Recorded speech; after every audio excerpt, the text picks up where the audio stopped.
ఈరోజు గోదావరి సీరియల్‌లో ఏం జరిగిందో స్టోరీ విషయంలోకి పోతే, నిన్న భువన అదే సూర్య వాళ్ళ అమ్మ అయితే అందరిని తిట్టేసిపోయింది కదా! అందరూ చాలా బాధల్లో ఉంటారు. అదే ఆలోచిస్తా ఉంటారు. ఆలోచిస్తున్నప్పుడు అప్పుడే వచ్చేసి సూర్య లోపలికొస్తా ఉంటాడు. సూర్య లోపలికొస్తుంటే ఇంకా వాళ్ళ అమ్మ చెప్తుంది, "రాబాక బాబు మీ అమ్మ మమ్మల్ని నానా మాటలు అడిగేసిపోయింది రాబాక" అని చెప్పంటుంది. ఇంకా అలకనంద కూడా వచ్చేసి వాళ్ళది ఫ్రెండ్‌షిప్ అనుకున్నట్టుంది. మీ ఇద్దరిని అపార్థం చేసుకుంటా ఉంది. అందువల్ల రావద్దు నువ్వు అని చెప్పేసి తను చెప్తుంది.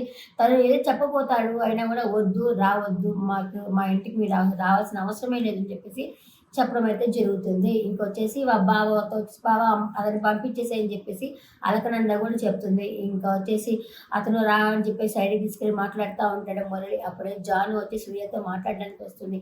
"సూర్య మన ఇద్దరం కలిసేటట్టు లేదు. ఎందుకు అంటే మీ అమ్మ వచ్చేసి ఇలా డబ్బు ఉంది అని అహంకారంతో మాట్లాడింది. నువ్వే నా వెనకాల పడ్డావు. నువ్వే నాకు ప్రపోజ్ చేసావు. నేనెందుకు ఒప్పుకున్నాను అంటే మా అక్క కూడా ఈ ఊళ్ళోనే ఉంది అని చెప్పేసి ఒప్పుకున్నాను. ఇంక మనిద్దరి డెస్టినీ కలిసేటట్లేదు. నీ డెస్టినీకి మీ అమ్మే కారణము.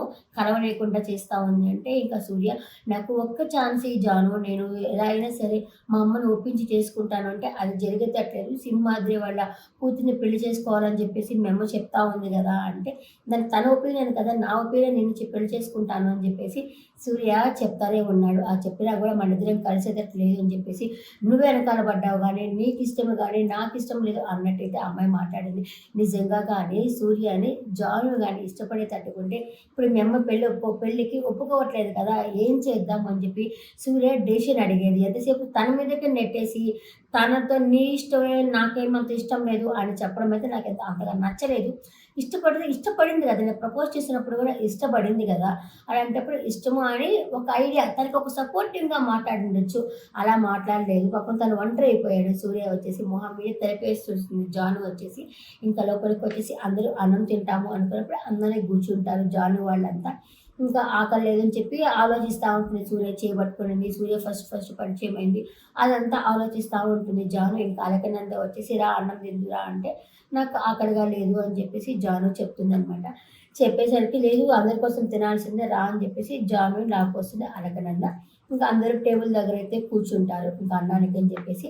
ఇంకా వాళ్ళమ్మ అడుగుతుంది, "ఈమె చూడు ఎట్లా మాట్లాడేసి పోయిందో" అని చెప్పేసి అడుగుతా ఉంటుంది. ఇంక వాళ్ళ బామ్మ వచ్చేసి, "అవును తనంటే నీకు ఇష్టమా" అని చెప్పేసి అడుగుతుంది. అలాగే నందు కూడా అడుగుతుంది, "నీ సూర్య మీద నీ ఒపీనియన్ ఏంటి? నువ్వు సీరియస్‌గా ఉన్నావా?" అని చెప్పేసి అడుగుతుంది. అలాగే గౌతమి కూడా వచ్చేసి, "నాకైతే సూర్య అయితే బాగా నచ్చాడు. చాలా బాగున్నాడు. హైట్, వెయిట్ అంతా బాగున్నాడు" అని చెప్పేసి గౌతమి కూడా చెప్పడం అయితే జరుగుతుంది. ఆ లాస్ట్‌కి ఆ చిన్న పాప కూడా చెప్తుంది, వాళ్ళ అమ్మకి ఇష్టం లేకపోతే ఏమి నువ్వు చేసుకోవచ్చు కదా అని చెప్పేసి ఆ పాప కూడా చెప్తుందనమాట.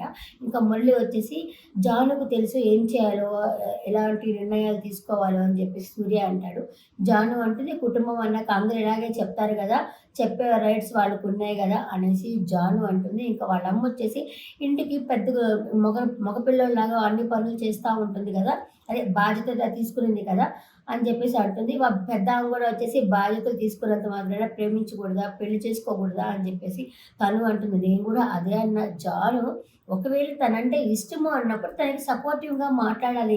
"ఏం చేద్దాం సూర్య" అని చెప్పి అడగాలి గానీ, "అంతా నీ ఇష్టం. నువ్వే నా వెనకాల పడ్డావు. నువ్వే నన్ను ఇది చేసావు. నన్ను ప్రపోజ్ చేసావు" ఇలా మాట్లాడడం అయితే అది వన్ సైడ్ అయిపోతుంది. ప్లస్ అతనికి సపోర్టింగ్ లేకుండా పోతుంది. అతను ఒంటరైపోతాడు. నిజంగా చేసుకోవాలి అనే ఉద్దేశం ఉండుంటే ఆ అమ్మాయి అలా మాట్లాడుండొచ్చు. కానీ ఇష్టమైతే ఉంది. కానీ ఏంటంటే ఆ అమ్మాయి, "నేను నా కుటుంబం కోసం నేను త్యాగం చేస్తాను. ఏమైనా చేస్తాను" అని చెప్పేసి పట్టుకొని కూర్చుంది. ఈరోజు ఎపిసోడ్‌లో ఇదే జరిగింది. రేపటి ప్రోమో అయితే చూపించలేదు. రేపు ఏం జరుగుతుందో తర్వాత ఎపిసోడ్‌లో చూద్దాము. ఈరోజు ఎపిసోడ్ పట్ల మీ అభిప్రాయాన్ని కామెంట్ సెక్షన్‌లో కామెంట్ చేయండి.